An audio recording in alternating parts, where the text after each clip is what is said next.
80 शब्द प्रति मिनट शुरू। पश्चिमी साम्राज्यवाद के उदय से पूर्व भारत और चीन एशिया की महाशक्ति थे। दोनों देशों का अपने अपने इलाकों पर व्यापक प्रभाव था।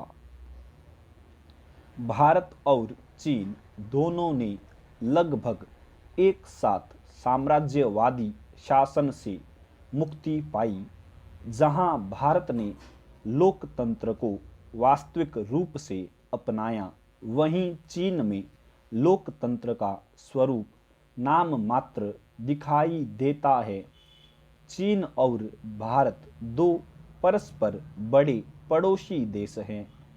इन दोनों के बीच एक लंबी सीमा रेखा है। स्वतंत्र भारत ने चीन के साथ अपने रिश्तों की शुरुआत बड़े गर्मजोशी व मित्रवत तरीके से की और वर्ष 1950 में दोनों देशों के बीच राजनयिक संबंध स्थापित हुए।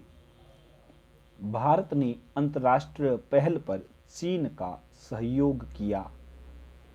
दोनों देशों के बीच संबंधों को प्रगाढ़ बनाने की दिशा में भारत के प्रधानमंत्री जवाहरलाल नेहरू और चीन के प्रमुख चाउ एन लाई ने वर्ष 1954 में शांतिपूर्ण सह अस्तित्व के 5 सिद्धांत अर्थात पंचशील की घोषणा की। इसके अतिरिक्त भारत ने एक कदम आगे बढ़ते हुए हिंदी चीनी भाई भाई का आत्मीय नारा दिया।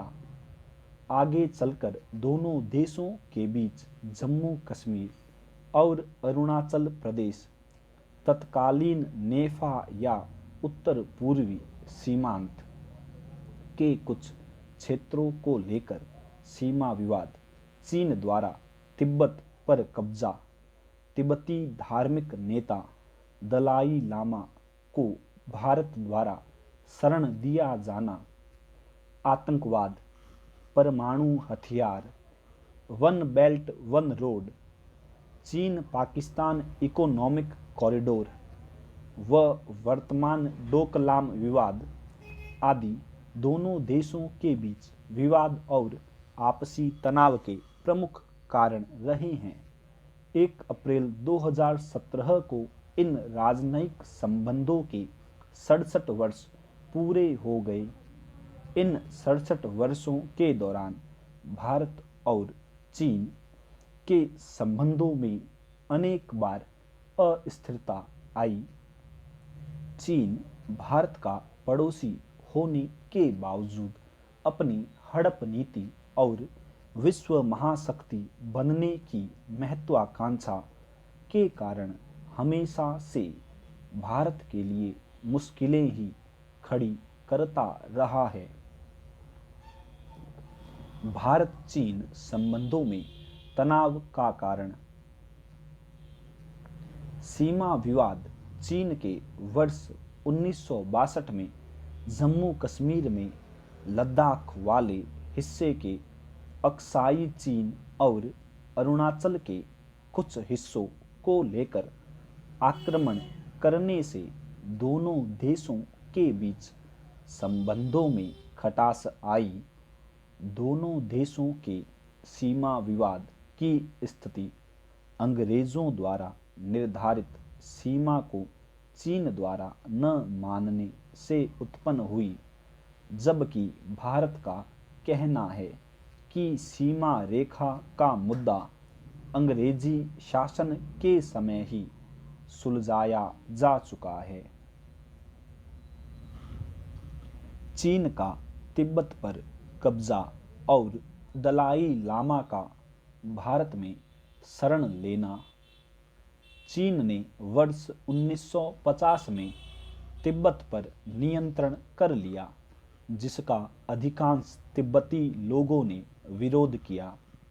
वर्ष 1954 में हुए भारत चीन समझौते पंचशील में एक प्रावधान यह भी था कि दोनों देश एक दूसरे की क्षेत्रीय समप्रभुता का सम्मान करेंगे। चीन ने इनका अर्थ यह लगाया कि भारत तिब्बत पर चीनी दावेदारी की बात को स्वीकार कर रहा है। चीन ने भारत को आश्वासन दिया कि तिब्बत को चीन के अन्य इलाकों से अधिक स्वायत्तता दी जाएगी।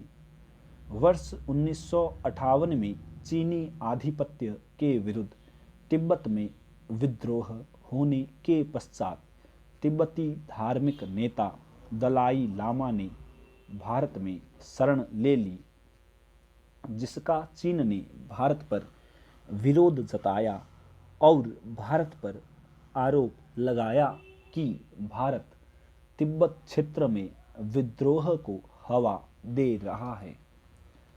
दलाई लामा को लेकर चीन अभी भी आपत्ति जताता